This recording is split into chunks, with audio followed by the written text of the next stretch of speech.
of Kate and Isaiah Living Large. I'm Isaiah. And I'm Kate. And today we are joined by our very first guest, Amanda. Welcome, Amanda. Thanks for having me. I'm really excited to be here. Super excited for you to be here. I am excited to get into everything with you. But first, we're going to do a little bit of life updates between me and Kate. So, Caitlin, what have you been up to? Well, I wish I had good news on the weight loss front, but I have no idea because since we last spoke, which as we've revealed to listeners before is in 2 weeks, I have not been to the gym. Why have you not been to the gym? Because my car decided to break down. And I was without a car for about a week and a half. So I did get some walks in, which is excellent. And I also played trombone in a musical. I played in Shrek the Musical out at Hampton High. If you've ever been involved with a musical production, it's a very short-term commitment, but it is a very intensive short-term commitment. So just as I was getting my car back, we were full into show week. So that was super fun. I got paid for playing the trombone. Can't complain about that. Fun. What about you, Isaiah? I have passed through my plateau for the last couple weeks. I've been hitting at 306, and I passed through that. Finally, got over that plateau, and I'm down to 303 now. Yay! So that is super exciting. Been hitting the gym pretty hard. Had to change pools for Special Olympics. Unfortunately, for those of you at St. John High School, if you're still in high school, they had some pipe issues. And so we had to go out to Simons High School. It's the first time I've been to Simons High School pool. That was kind of cool. So that's kind of where we're heading now while we get ready. We are going to be having a first tournament here soon for Special Olympics in May. Oh, that's so cool. I'm super excited for that. That'll be at the Aquatic Center. So that'd be cool. Does the tournament involve like just teams from around here or teams from all over? So we invite teams from all over. We have us, obviously, and then Fredericton and Moncton, and then we also invite PEI and Nova Scotia, and a few other places around. So I'm super excited to have our very first tournament for the year here. It's gonna be great. That's really incredible. Speaking of That's St. pretty John awesome. High, I was at St. John High on the weekend as well. Well, you weren't. And I also made a splash. See what I did there? Well, one of the bands I play in, we performed at the New Brunswick Competitive Festival of Music, and we got gold. Nice. Awesome. Yeah. Cool. Yeah, the Second Chance Band, which is really cool. Speaking, it's adults who, 6 or 7 years ago some people picked up an instrument for the first time and are now playing at a much higher level and placed gold at the music festival. It was a really incredible group to be a part of. I played for a long time, so I didn't just pick up my instrument, but just the same, it's the most wonderful group of people. That's cool. That's awesome. Very neat. Yeah. I think we should talk to our guest here. Hello, Amanda. Hello, Isaiah and Kate. Welcome. I'm super excited to have you on. So before we get into asking you all kinds of questions, why don't you tell us a little bit about yourself? Oh gosh, this shouldn't be as hard of a question as it is. Well, my name is Amanda, and I've lived in New Brunswick for about 5 years, but I always consider myself a homegrown or born and bred New Brunswicker because it's where my parents are from, and love it out here. I have been kind of on a weight loss journey my entire life. I've always been a bit of a bigger person, so listening to your guys' podcast has been wonderful. I relate to a lot of it and have definitely had moments while sitting and listening to it that it's like, oh yeah, been there. But it's also been a little motivating. So I'm kind of on a journey that was halted by some, not great stuff. I got diagnosed with osteoarthritis in my knees. Oh. So that's making getting around a little bit more difficult, but I'm trying. And I'm here because of Kate. Met her, 5 years now? 5.5 years ago? About that, And she's been stuck with me ever since. Well, we have actually kind of a funny story of how we got together, and this kind of relates to weight in some ways. Mm-hmm. We were both working at the newspaper, and I had been there for a while, and the editor-in-chief of the day, after Amanda started, basically forced us into friendship. Said, Caitlin, meet Amanda meet Caitlin. Now, Caitlin, show her around town. Yeah. And so we joke about how I was forced into being friends with her, and then she kind of followed me around a little bit. The first gym that I joined, Port City Training and Fitness, Amanda then just had to follow me there. No, I'm just joking. I loved every second of being stalked.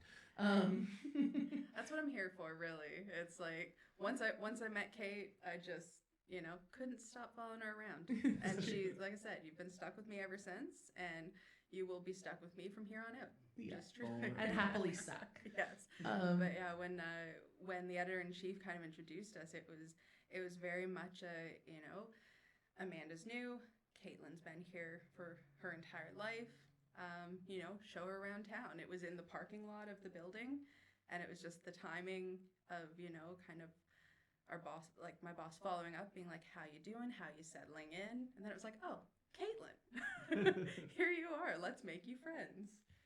Now, one of the things we talked about on the car ride here is, do we think that the fact that we're both heavier factored into our boss aligning us that way, or was it purely happenstance? Yeah, and it's definitely a thought that crossed my mind, because it's people of any size can be friends with people of any size, but if you have similarities that include physical similarities, there is going to be a thought that, okay, you're going to be put in the same bubble of sorts. Yeah, that definitely is a thing that happens often. You two are the same. You guys will get along great. Yeah, and it's like our boss I had previously worked with in Toronto, so she has known me, known my personality, known that kind of thing enough to say that it's like, oh, you can get along with people pretty well. And I mean, I don't remember how long you worked with her. She didn't know me that well, really, because we technically worked in different departments. And yeah, she knew me well enough to know that I was friendly and things, but didn't know a ton about me, really. I wouldn't think. I mean, she is a journalist and she's brilliant, so there's a good chance she just knew that we would naturally get along. Yeah. But now, Amanda, you talk about how you've battled weight your whole life. Yes. Maybe give us a couple of examples of how that's affected you over the years. Yeah, so I mean, I've struggled with it since I was a kid. I was always, the tallest kid in school, the biggest kid in school.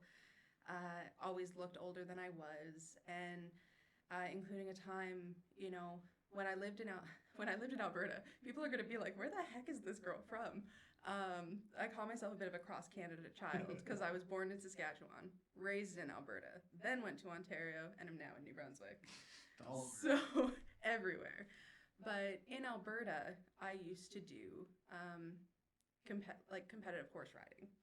And it was a bit of like a ranch-style school where they would teach us, how to actually care for the horse, as well as do riding and some jumping and all that stuff.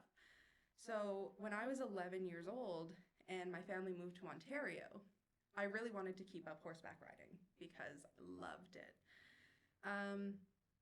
But in Ontario, it was a bit of a different world, and I think this is where I started to realize, okay, I'm going to be treated differently because of how I look. My mom and I had gone to a horse school, and it was a little bit more, prim, and, the girls were in all the lovely outfits. They had people that kind of did the horses for them. And the woman told my mother, well, she's a little bit bigger than the rest of the girls. She doesn't really, look like the girls that ride horses. Yeah. And coming from a place where I was riding horses, I'm like, well, okay. And I mean, I don't know that I've ridden a horse since then. How old were you when that happened? I was about 11 or 12. So you were 11. Like, if somebody told me I shouldn't get on a horse today because I would hurt the horse, yeah, I'd buy that. That makes sense to me. But at 11, come on. Yeah, it's like I was a big kid, but I wasn't like, I was going to say, I didn't start coming into my own, but it's like I started getting bigger as I got older. Like, so I wouldn't say I was necessarily a very, like, I don't know the proper way to word it, but like rotund kid? I don't know. Yeah. But I was slimmer, but I was not skinny. Gotcha. And you know, I never really dealt with it too much in Alberta because I was so young. And they like everything big out there.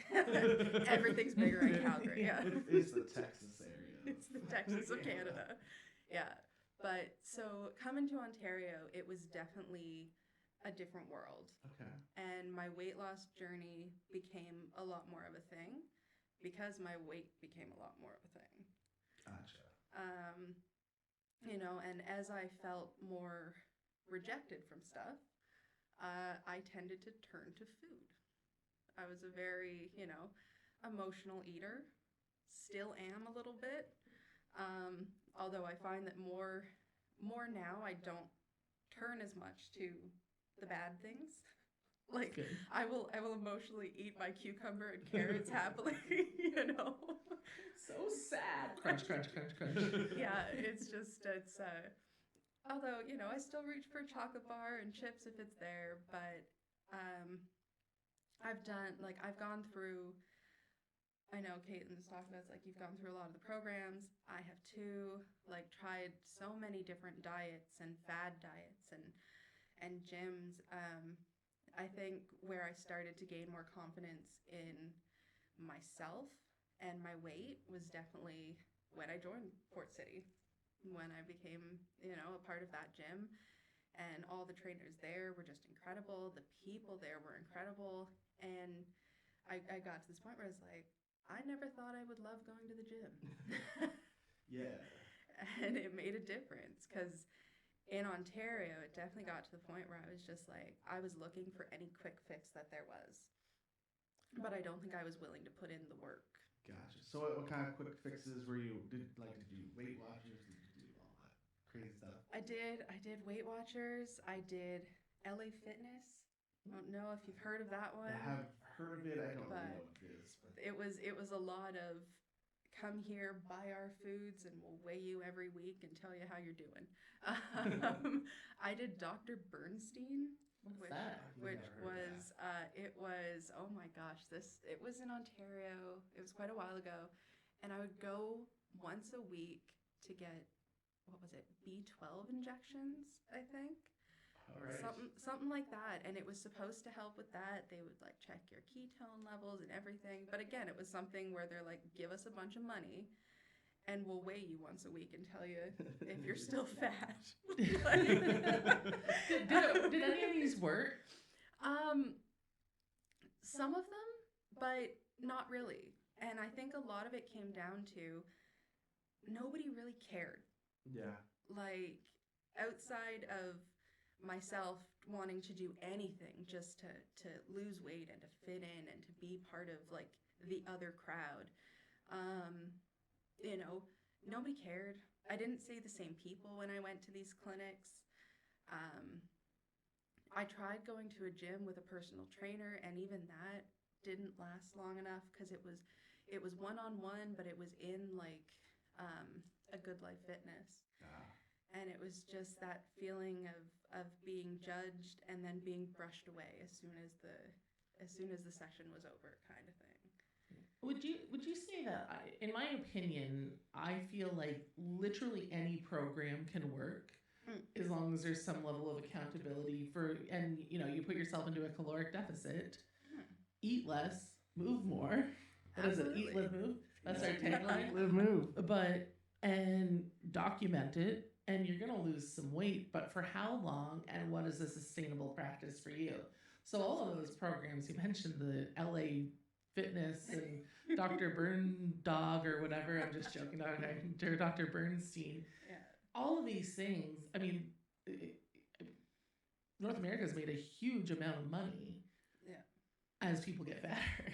Yeah. And, you know, it's just one of those things, like, it's easy. I shouldn't say it's easy. It's really hard to get over the hurdle of losing, but the formula for losing weight is simple. Yes. The actual doing it and the mental stuff and everything else is not, in my opinion. Now, how do you think, as you said, was it when you were 11 and the horse situation happened, was that really your first experience where you were like, I'm different? Or there been others? I think that was the most prominent experience. You know, I have been bullied most of my life. As you know, I know that you guys had a whole episode where you talked about it, and you know, I related to that so much because it's like, as you know, someone who was bigger, whether it was taller or whether it was wider or whatever, there was a lot of judgment on my body, and that was all people saw, and that's all people cared to see. Like, it was not, and that's why I think, you know, I've had a lot of people in my life, family, friends, coworkers, say it's like, you're always smiling, you always seem to be happy, and I'm like, well, I want to try and be a bright light for people because I was, you know, I was treated so poorly when I was bullied, and you know, I really let that get to me. But then when I got older, I'm like, I don't have to drag that with me. Right. I can put on a smile and I can be a happy person. And you know, and that's what I tried to do. Like, if I could put a smile on somebody's face just by, you know, saying hi and smiling back at them, then that was my goal.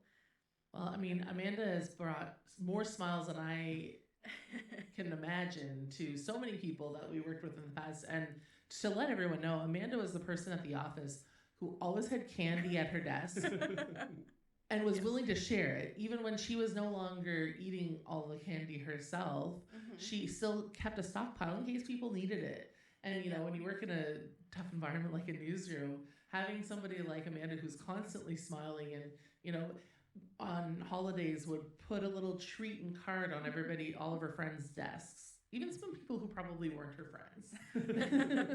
Especially now. Like, that's just who she is as a person. So for her to say that one of her goals is to be a bright light, my gosh, you've achieved it. Well, thank you. That means a lot, and it is that thing that it's like, when you have grown up being made to feel so small, you can either go the direction of making other people feel the same way, or you can take the other road, take the higher road, and make people feel better. Right. Is that something that your family focuses on as well, or? Oh yeah, like I got the candy dish from my mom. My mom was the candy dish woman in the office. And that definitely motivated that. But it's like, my parents have always been absolutely incredible, supportive. My mom, you know, is a little bit of a bigger person as well.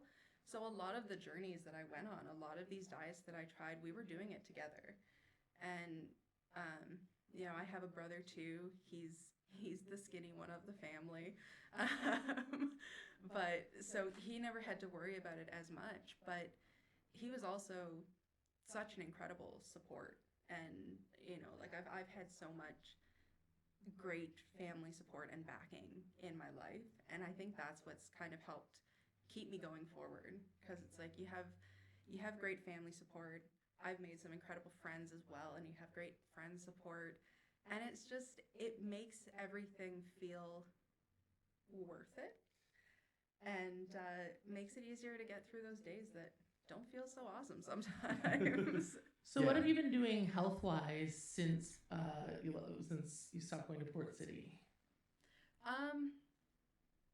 Well, I've been trying to eat better. You know, during COVID times, I ate like a jerk. Didn't we all? So, you know, trying to get that back under control. The issue with my knees has kind of stopped me from doing too much physical activity, but, you know, recently my partner Brian and I made a commitment to each other that we're going to go for walks every night. Oh, nice. So it's like, we shook hands. We're like, even if it's just to the mailbox and back, we're going for a walk every night. Yeah.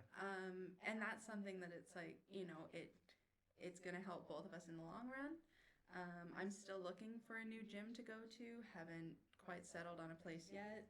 Everything I'm hearing about Afterburn, maybe that's where I'll head to continue with stalking Caitlin.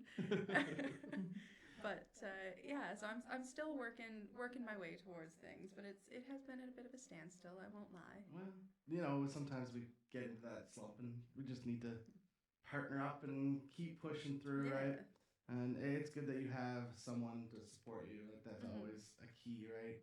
If you don't have a support system of some kind, it's way easier to fall into really bad habits, right? Yeah. Well, and I know that. Sorry, Kate. No, okay. I know that last week on your episode you were talking about how you guys are doing the 5K beer run stuff. Last July, I did my first 5K. Nice. And I didn't think I would survive it.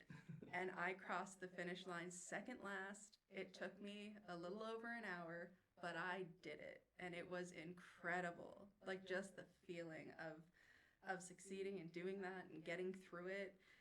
It wasn't easy. It sucked a little bit through parts of it, not gonna lie. But it was such a sense of accomplishment. And, you know, without going on the journey I went through here with Port City and the workouts there and building confidence to just kind of move, I don't think I would have been able to achieve it. So you're gonna do the beer run with us? Seems like we're gonna get a bit of a collective together. Yeah, I definitely considered. I was definitely considering it, looking into it when you guys said it. So maybe I'll join your group. Big old crew. I feel like I've even heard whisperings, unbeknownst to me, and maybe you know this, but there have been people advocating for maybe a bit of a sponsorship to have T-shirts for Team Kate and Isaiah, and based on anybody who listens to this podcast regularly, can anybody guess who might have agreed to sponsor this gangly crew of people? Does it start with a B? You're not wrong. That's Chris at Big Time. And I had heard whisperings of it a little bit, but I hadn't been around much. And I was at Big Time last night after our show, and Chris told me, he was like, so you guys are doing some kind of run? I was like, awesome, yeah. This is crazy. I heard little whisperings of that too. It's kind of crazy. Yeah. But so, I mean, in saying that, I'm going to throw this out for real. Like anybody who, it's just a good thing to support the Port City Beer Run because it is a fundraiser for the Diabetes Association, Juvenile Diabetes Association, which is an amazing thing to recognize. Plus, it's going to be a super good time. Yeah. It should be fun. I definitely, except for the running part. Yeah. Walk. Just walk. Yeah, I definitely, anyone that wants to support it I highly recommend for sure. Yeah. Nice. It definitely sounds like a good time. I mean, it ends with It beer, ends- so It starts with beer too. I don't think it'll start with beer for Caitlin. Not if we want her to finish without throwing up. Yeah, it starts with beer, it ends with beer. Lots of great beers at the end. Yeah. I've had good times at the beer run event in the past. Me too. At the event. I've never actually done the walk before. They did a 3K one year, and I did the 3K. Did you? Yeah. Oh, yes. You were talking to Andrew about that, right? Yeah. Yeah. I think the nice part about it is the fact that it's, if I'm looking at the route correctly, it's mainly downhill. Yes. Which is That is correct. Yeah, because it's like when I did the 5K with the Marathon by the Sea, it was you started at the terminal and you ended at the terminal, so it was basically a little loop. And any part that was up, even the slightest incline, I was like, nah, don't want to. Don't want to do it, but did it. So I did the Marathon by the Sea 5K, and that was my first 5K ever a number of years ago. And it was after Kurt Peacock, who used to work at the paper, he had done a 5K in St. Andrews the week earlier and was talking to me about it at the office because our desks were next to each other. And I thought, I don't feel like Kurt works out that much. He can do a 5K. Maybe I'll try a 5K. And my only source of training prior to this was to not drink beer for 3 days. I did the Marathon by the Sea route, exactly the route you're talking about. Yep. And another former colleague of ours, Kevin Kernock, who we have a really great running story about at the end of this, but the way the loop worked, you pass the people at kilometer 1, you pass the people who are coming back on kilometer 4. Mm-hmm. Normally you wouldn't run into them if you were any kind of person who's doing this in any kind of real time. But at the pace I was going, didn't I run into Kevin, who's an avid marathoner runner, when he was coming back on the 4K line? He was like, oh, hey, Caitlin. And I was like, hi. And I was afflicted with blisters. Oh, because I didn't think about it. I didn't have proper footwear. Like, it was just a bad idea. It was a bad idea, but it was a great idea because it was so exciting. And I came in not even second last, but dead last. And as I'm coming up on the end of it, somebody had fed the announcer my name and said, and in last place, we have Caitlin Dean coming in for the finish. And spawned by people cheering and just the excitement of all, and generally being a showboat of a person, I sprinted those last 700 meters. I was like, yeah, I'm giving it like it was like I'd won the Olympics or something. Yeah. Well, that's kind of the nice thing about Marathon on the Sea, though, or Marathon by the Sea, sorry, is that, you know, you do have the people coming back the other way. And even though it's like, okay, you're basically lapping me, like I had people coming back the other way who were like at the tail end of their 10K, at the tail end of, like, they were lapping me at larger events, and but they're also encouraging. Well, that's like, the thing. This is the thing that I've learned about the running community. That was my first like foray into the running community, which of a community I'm not part of, but that doesn't matter because they're the nicest people. They're cheering you on the whole ride. Oh yeah, and they're very like you said, they're encouraging of anyone who's choosing to participate in this. Which leads me to a story about a former colleague of ours, Kevin Kernock is his name. He was the general manager of Brunswick News when we were there, and he now is a CEO of a company called Delivery Inc. in Toronto. I don't know why I'm doing a biography about Kevin, but he loved the candy dish, by the way. He was a frequent visitor. And I think he's done almost a dozen marathons or something, and he did Boston just a couple of weeks ago. And he, I guess he finished in his worst time ever in a marathon. He was feeling kind of down about it. It's not like he told me this story personally. I've seen this on social media, and there was a news story about it. So, like, talk about third-hand information and telling a story as if it's my own. And he and his partner, they had gone out to dinner and were leaving dinner. And they see that the race site, that the site was all being torn down. Even the finish line was being torn down. Well, geez, didn't they see a woman finishing the race? And so Kevin's like, we've got to go cheer her on. So they go and ran the last couple of kilometers with her, and cheer like as the running community, like, as anybody listening to this who's in the running community is just like, yeah, that's what you do. And then they confirmed that there's no more medals left. They had run out of medals at the Boston Marathon, and so this woman had run for 8 hours only to get to a torn down finish line and no medal. And Kevin was like, no, you deserve this. And he took his own medal off his neck and wrapped it around hers. So I read that story earlier in the week and I just bawled because one, it's so nice. And can you imagine running, for at 1 hour only to see, not have anything to show for it? It's like getting to the end of the beer run and have no beer. Oh, yes. That'd be terrible. That would be terrible. But it's such a good story, and it's one of those things that's like when I read it, I was like, I know this guy, and that doesn't surprise me at all that he would do something like that. No, and that's exactly what I commented on the Facebook post. I was like, this is the least surprising thing I've ever read. Yeah, but it just goes to show that motivation from people you know, from people you don't, can really, get you through even something grueling as running for 8 hours. Like, that's incredible. Yeah. It was first picked up by like a New Hampshire TV station, did a story about this woman, said this stranger from Toronto, Canada gave me his medal, and they had pictures, and then he was identified after it was. I saw it shared on his social media, and I was, wow, it was his proud partner shared it for him, of course, as one would. And then it was picked up by the CTV News on the weekend in Canada. Yeah. So Kevin, if you're listening, you're just the best, and we love you and miss you. True, very true. Well, I think we have an episode. I think we are good for this episode, but I would like Amanda to come back for our next episode. It's gonna be a great episode. Of course. But before we leave, we always do. Amanda, we'll start with you. Where can people find you on the internet? Do you have a social media presence? Oh my goodness. I do have the socials. I am on Instagram at apanda1990, and I am on Twitter and TikTok, even though I'm not very avid on TikTok. I am more of a scroller, at Amanda Gaudette 42. Can't even remember my numbers. Amanda Gaudette 42. Awesome. No. Oh God, no, it is 24. Oh my goodness, I'm 24, the worst. 42. Sorry, Amanda got at 24 because I 24. used to work at a paper called 24 Hours. That's what that Ah. is. So that's me. Awesome. Caitlin? Amanda, if you're in Prince Edward Island, would that be Amanda Goody 24? Oh dear. No. Oh dear. I'm on socials. I'm Fat Caitlin on TikTok, the Caitlin Dean on Twitter, and Caitlin Dean everywhere else. And I am at Maritime Brews on all the socials. And then you can also find us on Facebook, Kate and Isaiah Living Large. Come follow us there for all your fun updates.